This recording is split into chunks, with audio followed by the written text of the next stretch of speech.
Good morning, reflectors. Good morning. Welcome and welcome back to Morning Intentions. Today is Friday, May 8th. It is Reflection Friday, reflecting on our first week of living a heart led life.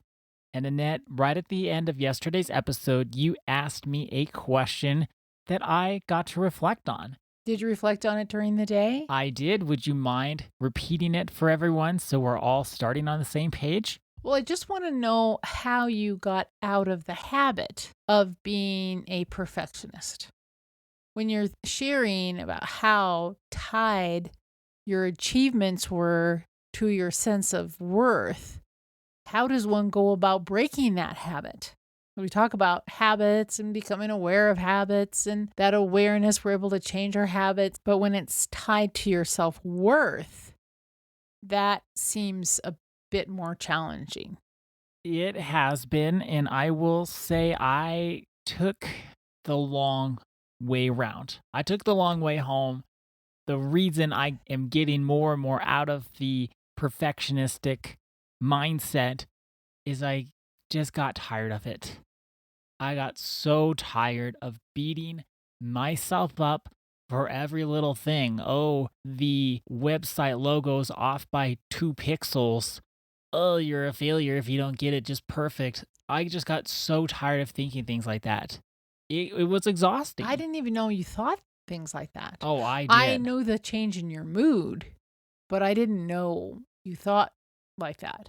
You didn't know it was that intense? No, I had no Like idea. the littlest thing was off, and then I would just say, I gotta fix this right now. And if I don't do it, then there's something wrong with me.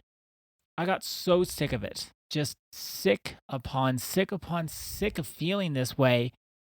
It was exhausting. Gosh, I always thought, and I still do, like I feel like I know you well, but I didn't know this. We've talked about before, I had the pronouncement that if you don't eat your lunch, we're not working together. Some of this perfectionistic behavior I kind of crossed off to, well, she's tired or she didn't eat enough. So I could see a change in how you acted, but I didn't know that all of that was going on. And I want to share that because just because we love someone, just because we spend a lot of time with someone, that doesn't mean that we don't know what's going on inside of them in terms of their fear. We can pick up cues that, well, they don't seem that excited right now, or it sounds like they're kind of having a tough afternoon. But I had no idea you were, I'm going to use the phrase beating up on yourself like that. Oh, that's exactly what it was. That's exactly what it was. And even I'll admit, sometimes the lunch was I was worried about my weight. And so I had that perfectionistic attitude around what the scale said. And then I thought, well, I'll just won't eat lunch today and then I'll be okay. So there's a whole thing to this. And I found if you have perfectionism, it's everywhere. It's like high functioning codependency. So you're not just perfectionistic about one thing, it kind of colors all of your life? Yes, absolutely yes. It's exactly like high functioning codependency where you don't just have one codependent relationship, they all have little elements of it. Even if you would say, well, I'm more like that with the people I love, like my family, you'll see even at work and other areas, there's the elements there. Perfectionism is the same way. There's places where you could be more perfectionistic, but it does color everything you do. Now, again, I would love you to share because we probably have many perfectionists listening. There's a difference between wanting a job done well and being a perfectionist.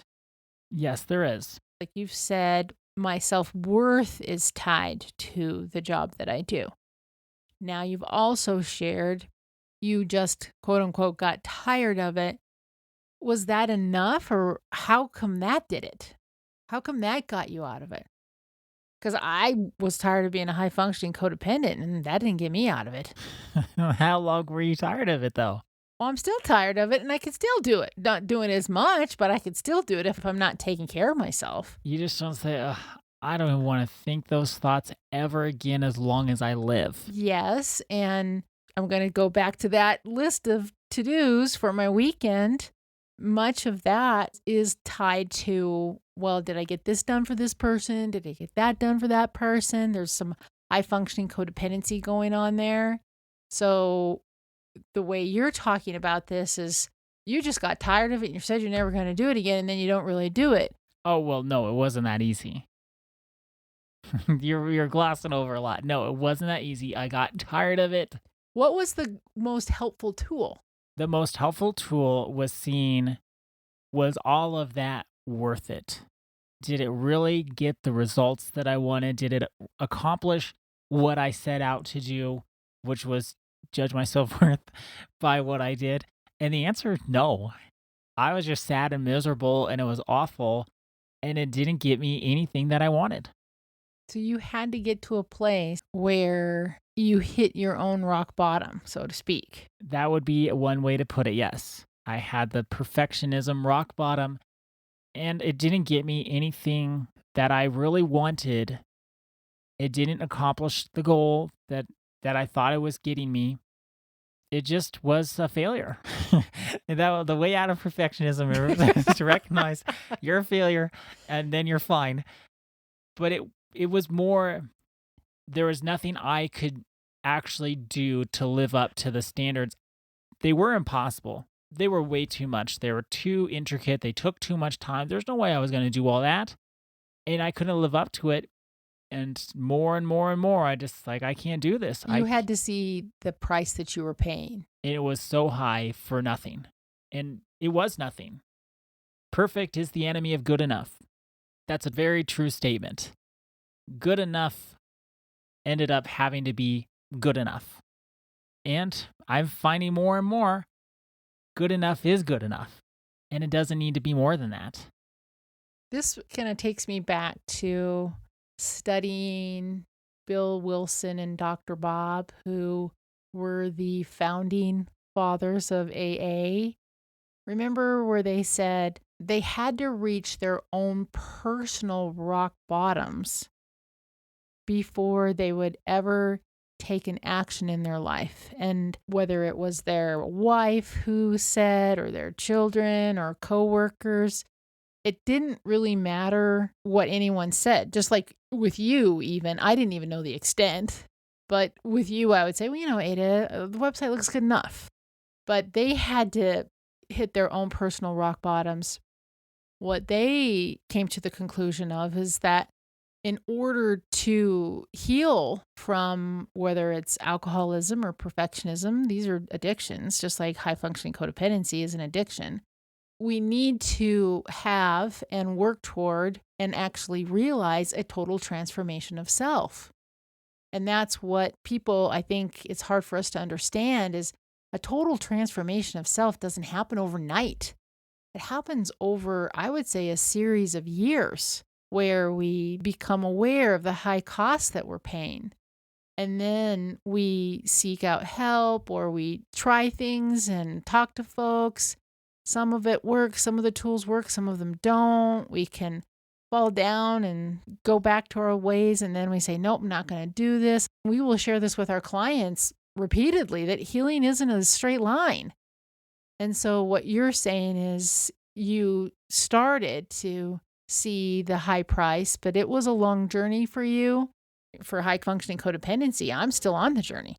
But I do understand now what total transformation of self means. I don't have the compulsion that I always had.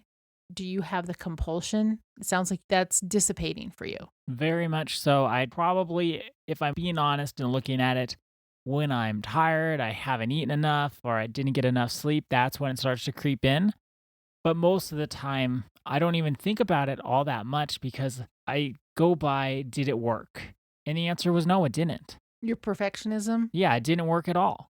and you paid a high price for it. Yep. So when you put those two together, it didn't really work, paid a high price for it. I don't want to do that anymore. I'd rather just be good enough and leave it at that. Well, let's think about that for our weekend intention. what fear-based habits or ways of showing up are costing us a high price. And we don't have to have the solution, but just an awareness, like what, What has high price with little payoff? yes, in my life. Let's have that as our intention for today I and love and this that. weekend. I love that. That's a great reflection question. I'll say it one more time for all of us. What in my life has a high cost but low payoff? Thank you so much for joining us today and this week. Our day is better because you are part of our day. See you Monday. See you then. I'm wanting something more, and I'm ready to begin. A life of happiness awaits me. It starts today when I invest.